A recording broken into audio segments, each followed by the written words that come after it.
Ok. Le message s'intitule « Alcoolique maléfique ». Alcoolique, virgule, maléfique. 1 Corinthiens chapitre 5, c'était pour vraiment focaliser sur le verset 13. « Quant à ceux du dehors, Dieu les juge, ôtez donc cette méchante personne du milieu de vous. » Et la méchante personne dont il est question ici, c'est une personne qui va être dans un des péchés du verset 11, c'est-à-dire un fornicateur, un cupide, un idolâtre, un railleur ou un ivrogne ou un extorqueur. Donc en l'occurrence, les ivrognes ne sont pas tolérés dans les églises chrétiennes. Et ça, c'est l'un de mes passages favoris dans la Bible, 1 Corinthiens 5, parce que c'est un chapitre qui montre le sérieux de l'entreprise de Dieu.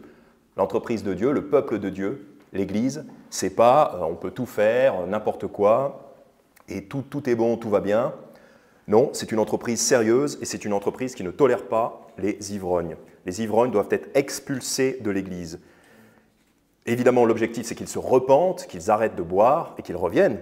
Mais tant qu'ils ne sont pas repentis de leur ivrognerie, ils sont expulsés de l'Église. Verset 13, quant à ceux du dehors, Dieu les juge. Ôtez donc cette méchante personne du milieu de vous. D'où le titre du message, « Alcoolique maléfique », parce que les alcooliques sont des gens méchants. Alors, en quoi un alcoolique est une personne méchante? En quoi l'alcool est une substance dangereuse et maléfique qui vous fait devenir méchant?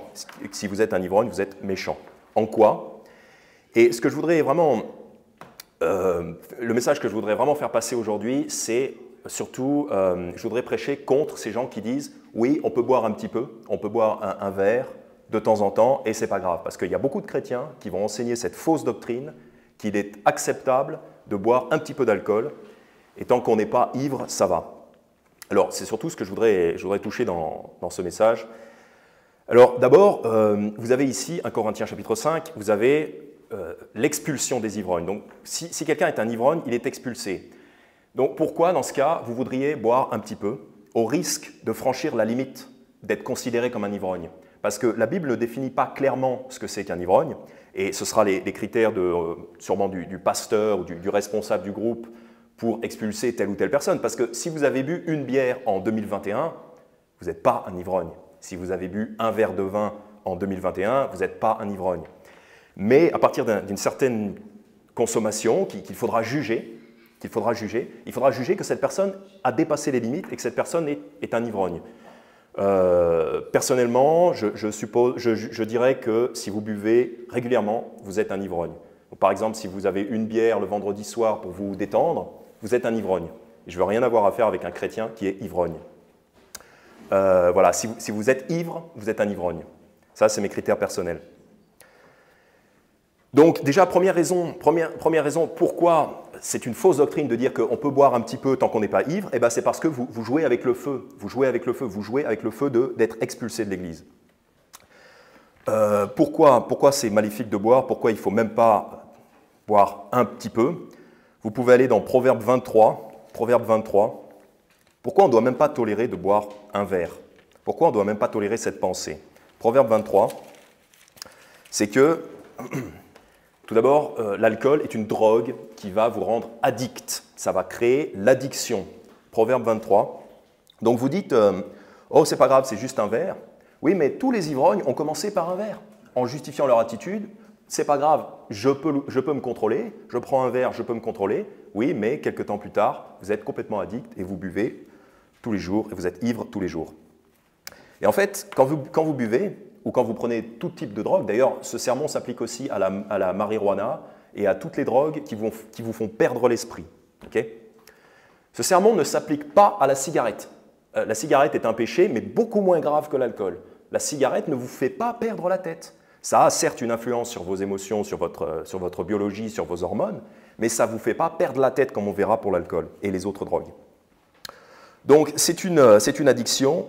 Et quand vous buvez, la première chose qui s'en va, c'est la retenue.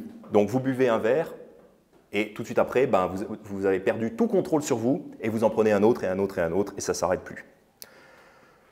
Vous êtes dans les Proverbes 23, je vais vous lire Osée 4, verset 11. « La fornication, le vin et le mou ôtent l'entendement. » Donc la fornication et le vin sont posés à côté, donc c'est aussi grave. Enfin, c'est comparable, on va dire, en termes de gravité. La fornication, le vin et le mou ôtent l'entendement, donc ça enlève votre intelligence. Quand vous buvez du vin, quand vous êtes alcoolisé, quand vous êtes ivre, ça enlève votre intelligence, ça enlève votre jugement. Donc voilà, donc après vous ne pouvez même plus juger qu'il faut s'arrêter de boire. Mais regardez Proverbe 20. Regardez Proverbe 20, verset 1. Proverbe 20, verset 1. Le vin est un moqueur, la boisson forte est tumultueuse, et quiconque en est séduit n'est pas sage. Le vin est un moqueur, ça veut dire que le vin va se jouer de vous.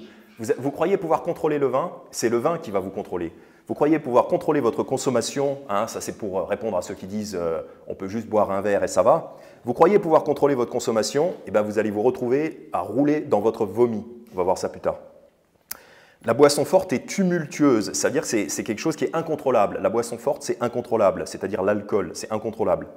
Quiconque en est séduit n'est pas sage. Donc si vous dites c'est pas grave, je peux boire un verre, je me contrôle, vous n'êtes pas sage, vous êtes insensé, vous êtes fou, parce que c'est la boisson qui va vous contrôler. Ce n'est pas vous qui allez contrôler la boisson, c'est la boisson qui va vous contrôler. Donc Proverbe 23, ça c'est vraiment le chapitre central en ce qui concerne l'alcool, qui nous détaille vraiment tous les maléfices que l'alcool va produire dans vos vies. Proverbe 23, versets 29 à 35. Qui a du malheur? Qui a de la tristesse? Qui a des contentions? Qui a du babillage? Qui a des blessures sans cause? Qui a de la rougeur des yeux? Ceux qui s'attardent auprès du vin, ceux qui vont pour chercher du vin mixtionné. Ne regarde point au vin quand il est rouge, quand il donne sa couleur dans la coupe, quand il coule aisément.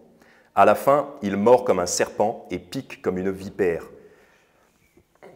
Tes yeux regarderont les femmes étrangères et ton cœur exprimera des choses perverses.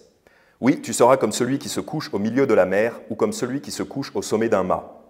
Ils m'ont frappé, diras-tu, et je n'ai point été malade. Ils m'ont battu et je ne l'ai point senti. Quand me réveillerai-je? Je le chercherai cependant encore, malgré... Donc là, on a un détail très, très explicite de tout ce qui va, de tous les malheurs qui vont vous tomber dessus quand vous buvez de l'alcool. Et en dernier, au verset 35, il est dit je le chercherai cependant encore, parce que vous êtes devenu accro. Et en fait, la définition d'une addiction, il y a plusieurs points pour définir une addiction, mais l'un des points pour définir est-ce que vous êtes addict, oui ou non, c'est l'incapacité d'arrêter la substance malgré l'existence avérée de conséquences négatives. Donc c'est évident qu'il y a des conséquences négatives dans votre vie, et malgré ça, vous êtes incapable d'arrêter. C'est l'une des définitions de l'addiction, c'est l'un des points qui permettent de reconnaître une addiction. Eh bien ici, l'alcool vous a rendu addict, malgré les conséquences négatives. Donc deuxième raison pour laquelle il ne faut absolument pas toucher à ça, c'est comme mettre le doigt dans un engrenage. Hein. Après, vous êtes addict. Je le chercherai cependant encore. Donc on cherche un réconfort dans le vin. C'est pour ça qu'on devient addict. Hein. Par exemple, on a un stress, on a une émotion négative et on boit son verre.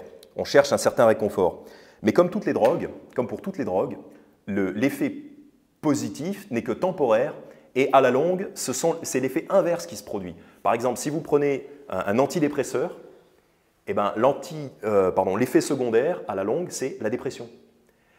Si vous prenez, et puis bon, l'alcool est utilisé comme antidépresseur, donc si vous buvez pour vous calmer, quand vous êtes stressé, bientôt, vous aurez besoin de boire, non pas pour vous calmer quand vous êtes stressé, mais pour revenir à votre état normal, parce que vous allez être constamment stressé, et vous aurez besoin de l'alcool, non pas pour aller bien, mais juste pour être normal. Et là, ça doit être l'un des critères aussi des addictions. C'est quand vous avez besoin de la substance, non pas pour vous faire plaisir, soi-disant plaisir, mais juste pour atteindre le niveau normal. Et si vous ne buvez pas, vous êtes vraiment très très mal, vous vous sentez très très mal. C'est pour ça qu'il est dit, Proverbe 23, verset 29, « Qui a du malheur? Qui a de la tristesse ?» Eh bien ça, c'est ce qui va vous arriver si vous buvez. Ça, c'est ce qui va vous arriver si vous buvez de l'alcool. Donc, est-ce que ça vous donne vraiment envie de boire? Vous allez vivre votre vie dans la tristesse si vous buvez de l'alcool. Alors que nous, les chrétiens, pourquoi on toucherait à cette chose-là? C'est Dieu qui efface nos larmes. Ésaïe chapitre 25, verset 8. Ésaïe 25, verset 8. Un chrétien qui boit pour oublier ses soucis, il n'a absolument rien compris. Ésaïe 25, verset 8. Il détruira la mort pour jamais, c'est-à-dire pour toujours. Il détruira la mort pour jamais. Le Seigneur, l'Éternel, essuiera les larmes de tous les visages et fera disparaître de toute la terre l'opprobre de son peuple, car l'Éternel a parlé. Donc ça, c'est pour vous, chrétiens. Vous n'avez rien à faire avec l'alcool pour essuyer vos larmes. Celui qui essuie vos larmes, c'est Dieu. Psaume 4, verset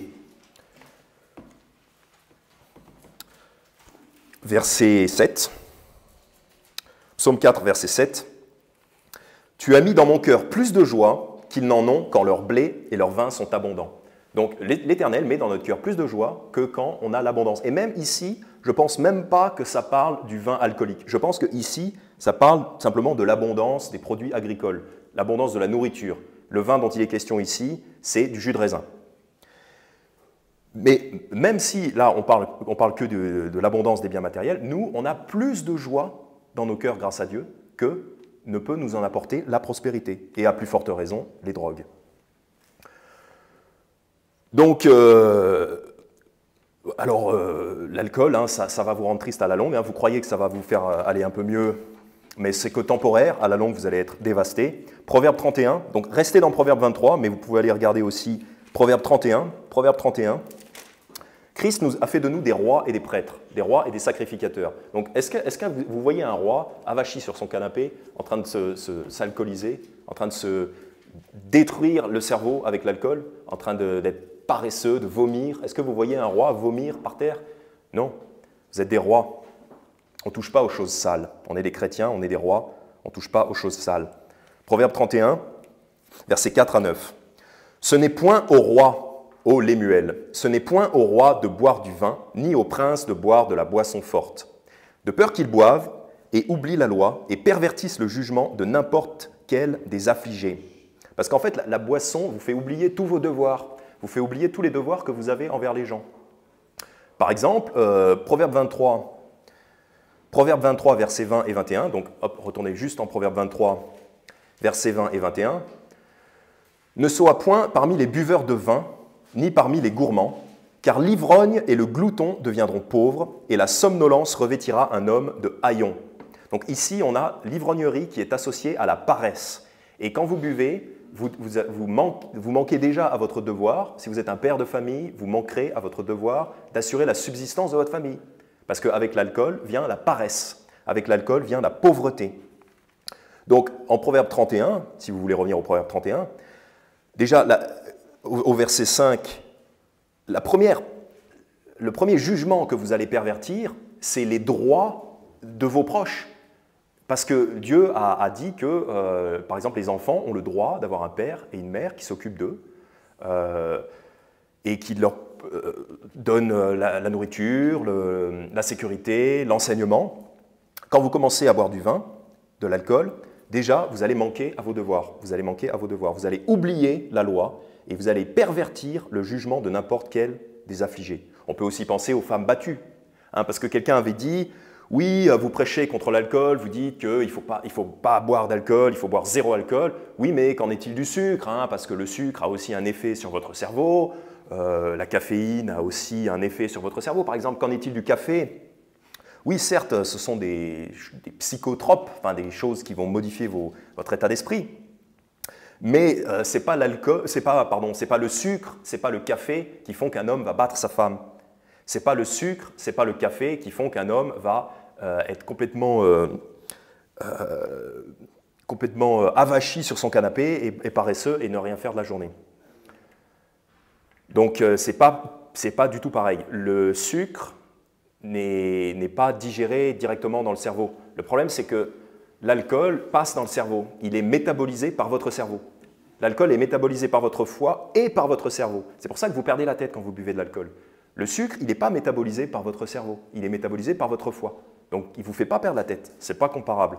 Et personne n'a jamais battu sa femme pour avoir bu trop de café. En fait, je pense qu'on va mourir avant de battre sa femme. Si on boit trop de café, on sera mort parce qu'on va faire un arrêt cardiaque.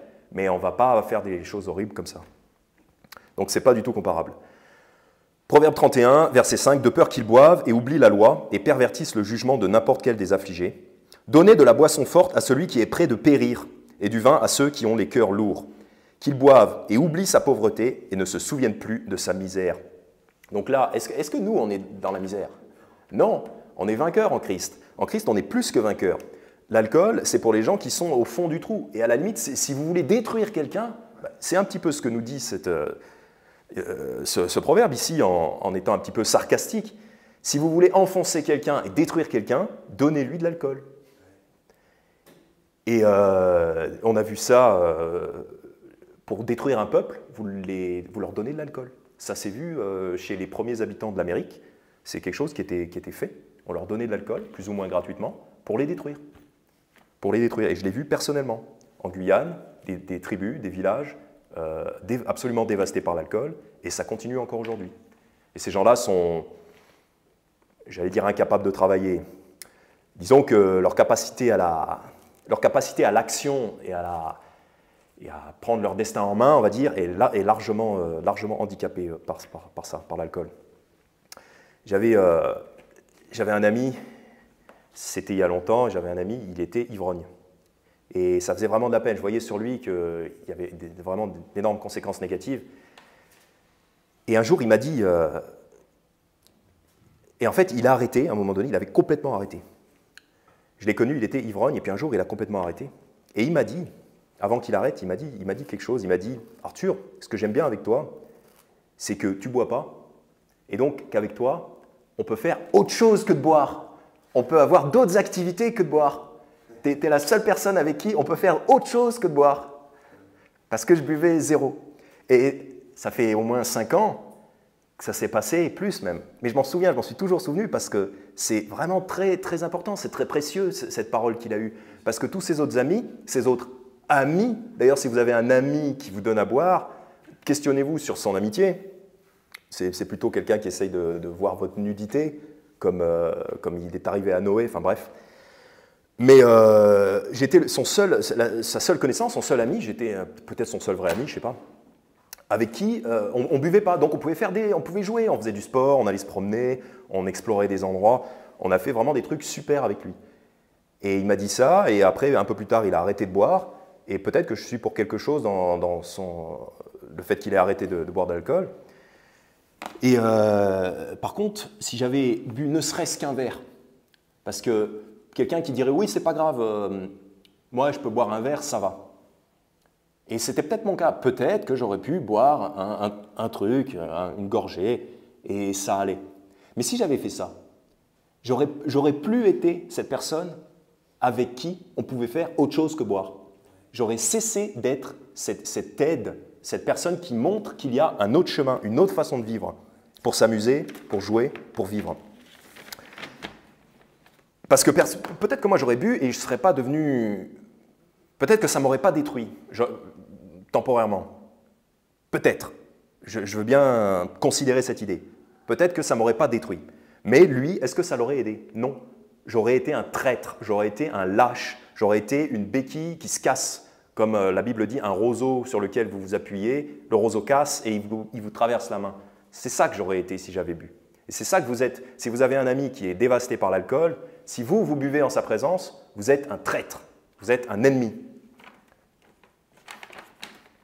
Donc nous, on ne veut pas boire ne serait-ce qu'un verre, à cause des gens qui sont vulnérables à ça. Peut-être vous n'êtes pas trop vulnérable. On peut considérer cette idée, éventuellement. Mais qu'en est-il des autres? Qu'en est-il de vos voisins? Qu'en est-il de vos amis? Donc nous, on est des rois, on n'est pas comme ça, on n'est pas misérable, on ne va pas mourir d'ailleurs, parce que Proverbe 31, verset 6, « Donnez de la boisson forte à celui qui est près de périr. » Je vous rappelle que quiconque vit et croit en moi ne mourra jamais. Donc est-ce que nous, on meurt? Non, on ne meurt pas. Donc ce n'est pas pour nous, la boisson. Proverbe 31, verset 8 et 9, « Ouvre ta bouche pour le muet dans la cause de tous ceux qui sont appointés à la destruction. Ouvre ta bouche, juge droitement et plaide la cause du pauvre et du nécessiteux. » Plaide la cause du pauvre et du nécessiteux, chose que vous ne pouvez pas faire si vous êtes adonné à l'alcool. Allez dans Ésaïe 28, versets 7 et 8. Donc ici, en Proverbe 31, il nous dit de juger, il nous dit de réfléchir, de défendre aussi, de connaître la loi, de défendre les pauvres, de défendre les victimes. Toute chose que vous ne pouvez pas faire si vous êtes ivre, si vous êtes dominé par l'alcool. Parce que vous êtes vaincu par l'alcool, vous êtes dominé. C'est comme un esprit qui vous domine, qui n'est pas l'esprit de Dieu.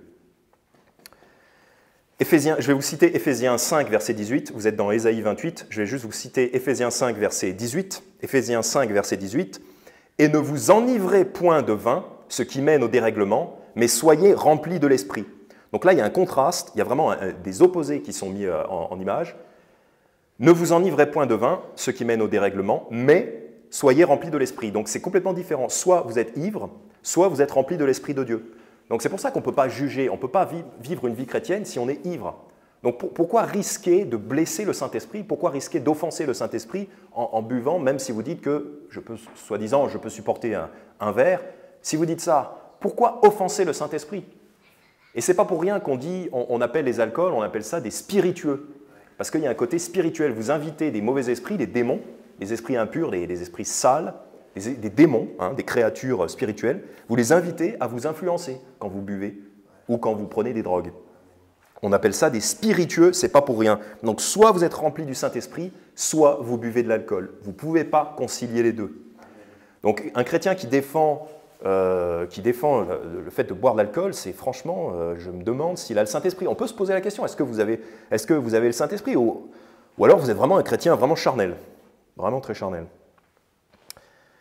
Et d'ailleurs, non seulement la Bible nous commande de ne pas boire, mais la Bible nous commande d'être sobre.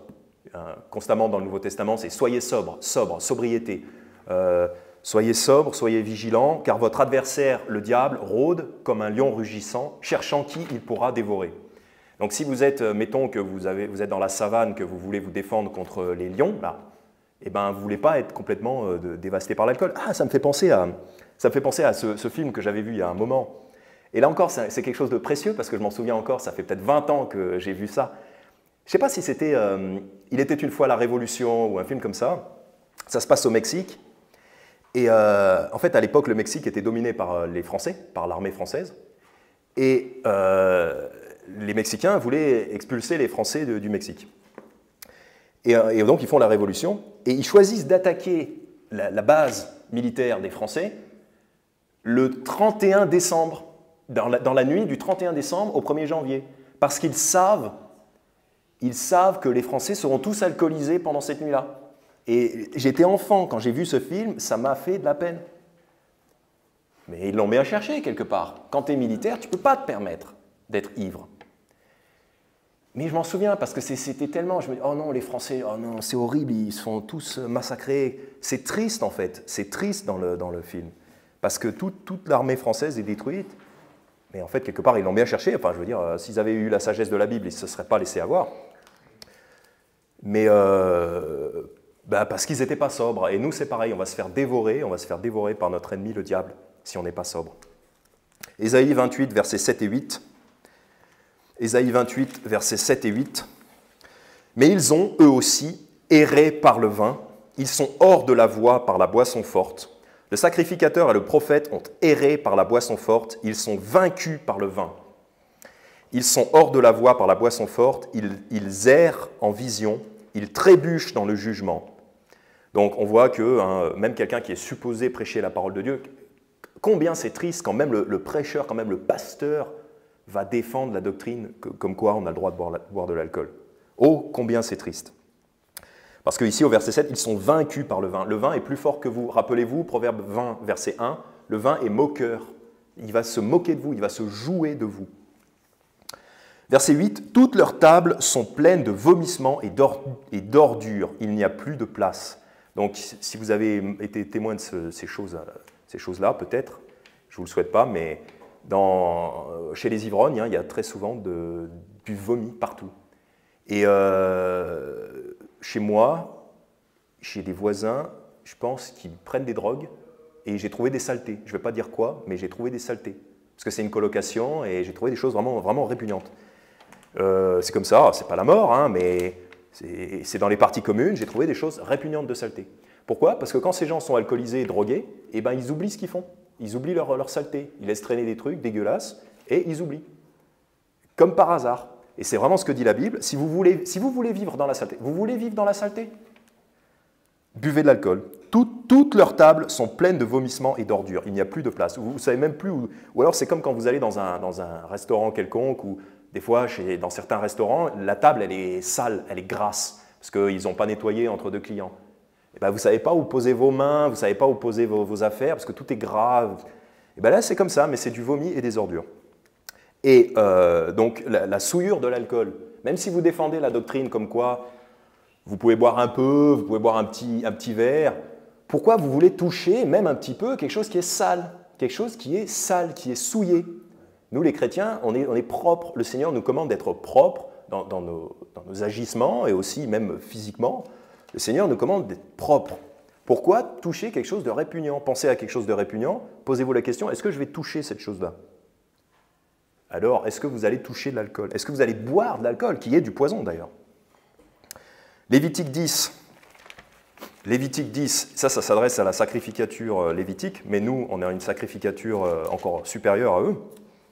Lévitique 10, versets 8 à 11. Donc voilà, contre les gens qui disent que ouais, je peux boire un verre, juste un verre, ça va, même tant que je ne suis pas ivre. Vous voulez toucher quelque chose de sale, vous voulez toucher quelque chose d'immonde. Lévitique 10, versets 8 à 11. Puis l'Éternel parla à Aaron en disant: Tu ne boiras ni vin ni boisson enivrante, toi et tes fils avec toi, quand vous entrerez dans le tabernacle d'assignation, de peur que vous ne mouriez. Donc il était prêt à les tuer même, carrément. D'ailleurs, ça rejoint un petit peu ce qui est dit en 1 Corinthiens 5, de livrer cet homme à Satan pour la destruction de la chair. La destruction de la chair, ça veut dire la mort. Ça veut dire que Dieu va lâcher son chien Satan pour tuer cette personne. Donc, de peur que vous ne mouriez, c'est une ordonnance perpétuelle dans vos générations, afin que vous puissiez discerner entre ce qui est saint et ce qui est profane, entre ce qui est souillé et ce qui est pur. Pourquoi ne pas boire d'alcool? Pour justement discerner, pour faire la différence entre ce qui est propre et entre ce qui est sale. Pour la souillure physique, mais aussi en particulier pour le péché, on va y venir. Et enseigner aux enfants d'Israël toutes les ordonnances que l'Éternel leur a prescrites par Moïse. Donc vous ne pouvez pas être adonné à l'alcool et en même temps enseigner. C'était aussi le thème de Ésaïe 28. Maintenant, vous pouvez retourner dans Proverbe 23, pendant que je vous lis Jérémie 48, verset 26. Vous retournez dans Proverbe 23. Jérémie 48, verset 26 nous dit: Enivrez-le, car il s'est élevé contre l'Éternel. Donc l'ivresse, c'est pour les ennemis de Dieu. Et que Moab se roule dans son vomissement et qu'il soit lui aussi un objet de risée, c'est-à-dire un objet de moquerie. Parce que quand vous êtes vaincu par l'alcool, vous êtes un objet de moquerie. Vous vous conduisez de façon ridicule et vous allez vous rouler dans votre vomissement. Et ça m'amène, donc ça c'est pour finir avec la saleté de l'alcool, la souillure de l'alcool. Et ça m'amène au point suivant, Proverbe 23, qui est donné au verset 33. Proverbe 23, verset 33. Même si vous pensez que l'alcool en soi n'est pas un péché à condition de ne pas être ivre, si vous pensez ça, puisque je ne pense pas, mais même si vous pensez ça, l'alcool va vous amener à d'autres péchés. Donc même si vous dites l'alcool en soi n'est pas un péché, mais l'alcool par contre va vous emmener dans d'autres péchés. Proverbe 23, verset 33, « Tes yeux regarderont les femmes étrangères et ton cœur exprimera des choses perverses. » Donc tes yeux regarderont les femmes étrangères, c'est-à-dire les femmes qui ne sont pas ta femme. Les femmes, toute femme, sauf ton épouse, en fait. Quand on est ivre, quand on a bu, quand on est contrôlé par l'alcool, on ne contrôle plus sa chair. D'ailleurs, c'est pour ça qu'on a vu dans Éphésiens 5, verset 18, soit c'est l'Esprit de Dieu, donc là vous pouvez marcher dans l'Esprit, puisque l'Esprit de Dieu vous donne cette force. Et si vous n'avez pas l'Esprit de Dieu, si vous êtes vaincu par les spiritueux, par l'alcool, là, vous allez forcément marcher dans la chair. Vous ne pouvez pas marcher dans l'Esprit. Donc, c'est pour ça que verset 33, tes yeux regarderont les femmes étrangères, parce que tu ne peux pas contrôler ta chair, dans ce cas-là, quand tu es vaincu par la drogue, par l'alcool. Et ton cœur exprimera des choses perverses. Donc, on ne contrôle même plus ses lèvres. On laisse sortir toutes les choses perverses qu'il peut y avoir dans l'homme. Joël, chapitre 3, verset 3. Joël chapitre 3, verset 3, vous avez Daniel, Osée et ensuite Joël. Joël chapitre 3, verset 3. Ils ont jeté le sort sur mon peuple, ils ont donné le jeune garçon pour une prostituée, et ils ont vendu la jeune fille pour du vin, et ils ont bu. Donc là, on a même des gens qui sont tellement pervers, ils sont tellement accros, ils sont tellement addicts à leur substance, qu'ils vont faire les pires abominations, y compris vendre une jeune fille. Donc, on suppose qu'ils vont la vendre pour être prostituée ou esclave, enfin, pour du vin, et ils ont bu. Voilà aussi les horribles extrémités auxquelles vont vous conduire les drogues. On les voit, les drogués. Hein, c'est connu que les drogués, ils sont dans le crime, très souvent.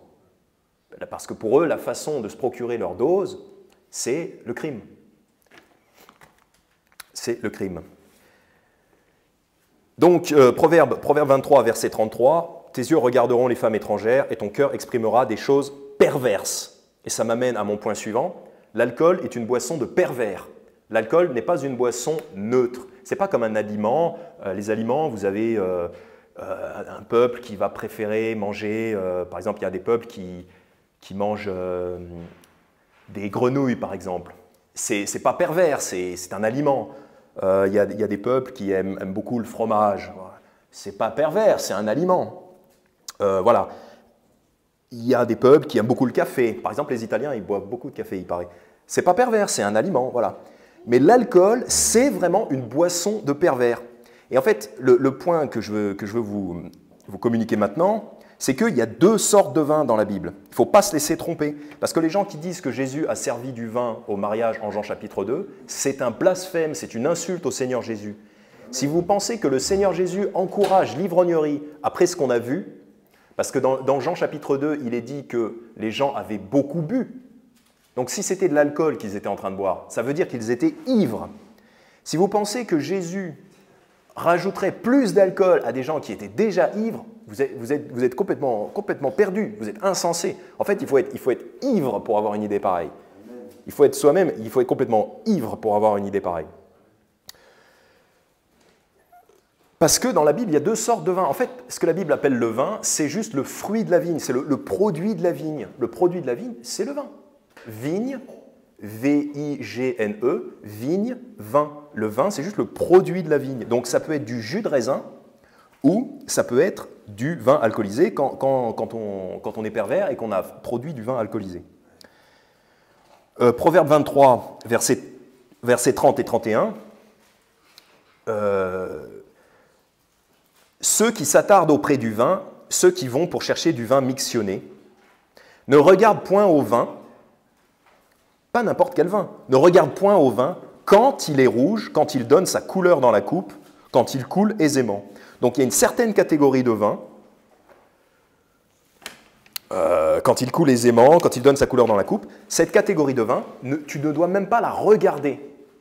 Et un argument qu'on m'avait donné un jour pour boire un petit peu d'alcool, c'était moi je bois juste un peu d'alcool avec une bonne viande, avec un bon repas, j'aime bien avoir un petit verre d'alcool parce que ça rehausse le goût des aliments.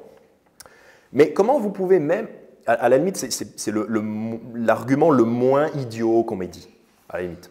Mais comment vous pouvez même ne serait-ce que boire un petit peu de vin si là il vous dit de ne même pas le regarder?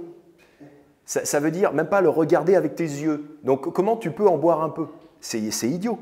Non, il faut vraiment écarter ces choses-là de nos vies. Il ne faut même pas les regarder, il ne faut même pas en avoir chez soi, il ne faut même pas aller dans des endroits où l'alcool coule. Donc ça, là en l'occurrence, en Proverbe 23, on parle de ce type d'alcool-là, qui est un alcool de pervers. Allez dans Deutéronome 32, et vous allez voir pourquoi je dis que c'est une boisson de pervers. Deutéronome 32, en fait, c'est une boisson de sodomites. Les sodomites produisent de l'alcool et utilisent de l'alcool pour droguer et abuser les personnes. Boisson de sodomite, boisson de pervers. Donc, si vous êtes chrétien et que vous défendez la consommation d'alcool, même un petit peu, moi, je me pose vraiment des questions sur vous, en fait. Je vous soupçonne d'être un sodomite. Et je ne dis pas que c'est le cas. Je ne dis pas que tous les buveurs d'alcool sont des sodomites, loin de là. Mais si vous défendez l'ivrognerie, je vous soupçonne, j'ai des soupçons sur vous, j'ai des doutes. Et ne vous approchez pas de ma famille. Je n'ai pas d'enfants, mais si j'avais des enfants, ne vous approchez pas de mes enfants si vous défendez la consommation d'alcool. Deutéronome 32, verset 32. « Car leur vigne est du plan de Sodome et du terroir de Gomorrhe. Leurs raisins sont des raisins vénéneux, ils ont des grappes amères. Leur vin est un venin de dragon et un cruel poison d'aspic. Donc là, ici, on a une vigne spéciale qui est un plan de Sodome. Donc ça, c'est vraiment les gens qui, intentionnellement, vont produire de l'alcool. Parce que si on vit normalement, voilà, on boit du jus de raisin, c'est normal, on mange du raisin, on boit du jus de raisin. Mais si on a l'esprit tordu, si on a des tendances sodomites, c'est les sodomites qui ont inventé l'alcool. Et ensuite, les gens, ils ont repris ça. Même les gens normaux, ils ont repris ça. C'est les sodomites qui ont inventé l'alcool. Verset 33, leur vin est un venin de dragon et un cruel poison d'aspic. En plus, c'est du poison, donc pourquoi boire un petit peu de poison? Et pourquoi toucher à une boisson de pervers? Pourquoi toucher à une boisson de sodomite? Habakkuk, Habakkuk, chapitre 2, verset 15. C'est vraiment une boisson qui est utilisée par les pervers pour abuser les gens. C'est connu, hein. C'est un truc qu'il faut enseigner d'ailleurs aux enfants, hein, pour vraiment les dégoûter de boire de l'alcool. Et il y en a qui vont encore se faire avoir. Les pervers utilisent l'alcool pour droguer les gens et les abuser. Habakkuk 2, verset 15. Habakkuk 2, verset 15. « Malheur à celui qui fait boire son prochain, à toi qui lui verse ta fureur et qui l'enivre afin de voir sa nudité. » Donc là, on a quelqu'un, un homme, puisque c'est un celui, malheur à celui qui fait boire son prochain, donc un homme qui fait boire un autre homme. Pourquoi? Afin de voir sa nudité. Donc là, si ce n'est pas de la perversion, si ce n'est pas un truc homosexuel, eh ben, sodomite, eh ben, je ne sais pas ce que c'est. Mais ça, c'est leur façon d'agir. C'est exactement leur façon d'agir. Donc soyez maudits, vous qui faites ça, vous qui donnez à boire à vos contemporains pour les abuser, soyez maudits. Et dans l'histoire de... c'est ça, hein, malheur à celui qui fait boire son prochain, ça veut dire soyez maudits, c'est de la perversion. Et l'histoire de Noé, c'est ça, hein, il avait bu et son fils l'a vu, il a juste vu la nudité de son père, il n'y a rien eu d'autre qui s'est passé. Mais ça suffit, c'est pervers déjà, c'est déjà pervers. Comment il s'appelle? Cham, ou Ham, enfin ça dépend.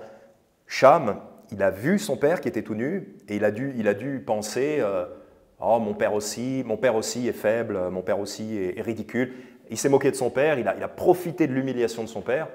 Et ça a vraiment déplu énormément à Dieu. D'où la malédiction qui est tombée sur Cham et sur tous ses enfants, sur Canaan et tous ses enfants. Il a juste vu la nudité de son père. Et évidemment, les sodomites qui vont faire bien pire. Donc pourquoi même toucher, même du bout des lèvres, une boisson de pervers? L'arme des pervers, une arme de pervers. La drogue, c'est une arme de pervers. Et les dealers de drogue sont des sorciers, bien souvent, qui méritent la peine de mort. Pas les vendeurs d'alcool, mais les dealers de drogue, les drogues dures, c'est des sorciers. Et on n'est pas très loin d'alcool, on n'est pas très loin.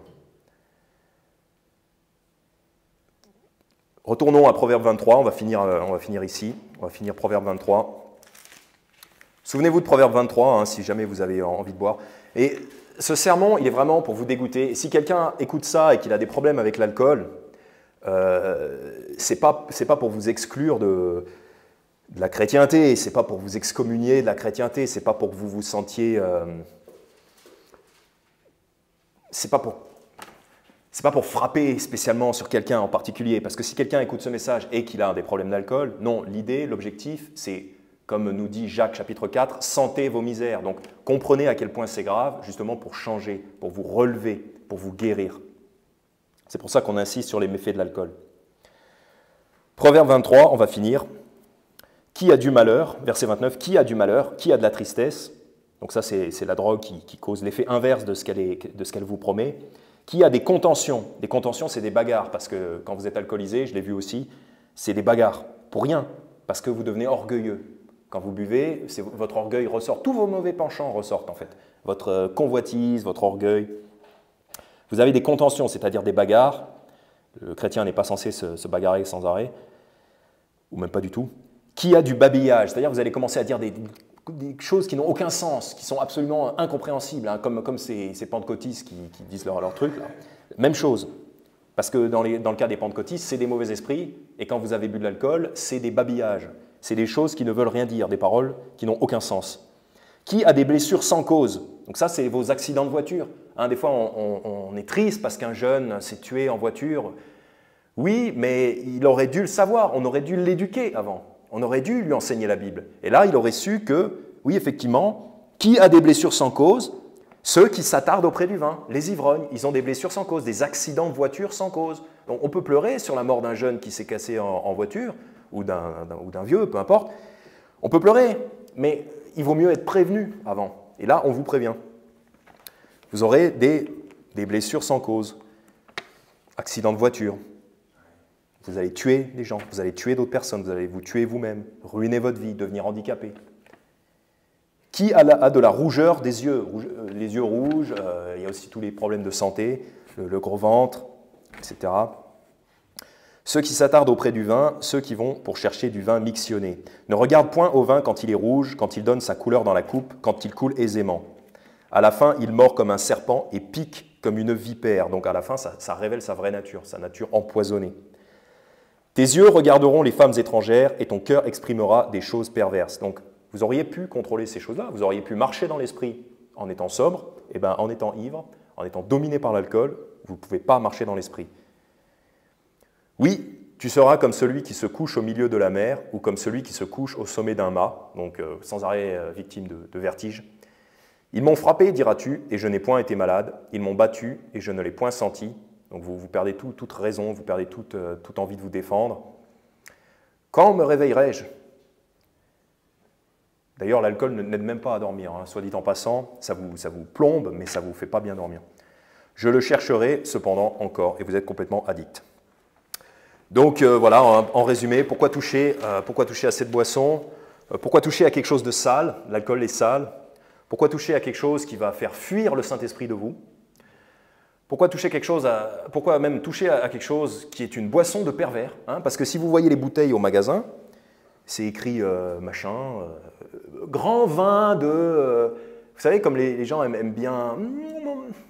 grand vin de Bordeaux, année, je sais pas quoi. Vous avez ça au magasin, ça coûte cher. Il y a une belle étiquette, château machin, château machin. Château machin. Non, en fait, ce qu'il faut lire sur l'étiquette, c'est boisson de pervers. Boisson de pervers. Château pervers. Château pervers. Château pervers, exact. Voilà. Non, mais c'est vrai que les Français, surtout, aiment beaucoup, ils sont très fiers de leur boisson de pervers, quoi. Ils sont très fiers de leur... Mais voyez la vérité en face. Voyez la réalité telle qu'elle est. Pourquoi nous, chrétiens, on voudrait même toucher à une boisson de pervers? Et voilà, donc si après ça, vous avez encore envie de toucher l'alcool, et que vous êtes un ivrogne, vous n'êtes pas le bienvenu ici. On espère que vous allez quitter l'alcool et grandir et vous purifier. Prions. Père Céleste, merci pour tes enseignements clairs dans la Bible. Père, je prie que toute personne qui écoutera ce message puisse vraiment comprendre les maléfices, les méfaits de l'alcool et la méchanceté de cette pratique.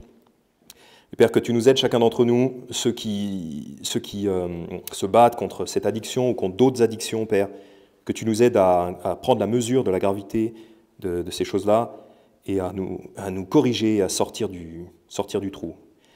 Oui, merci Seigneur, nous te prions de bénir le reste de cette journée. Au nom de ton Fils Jésus. Amen.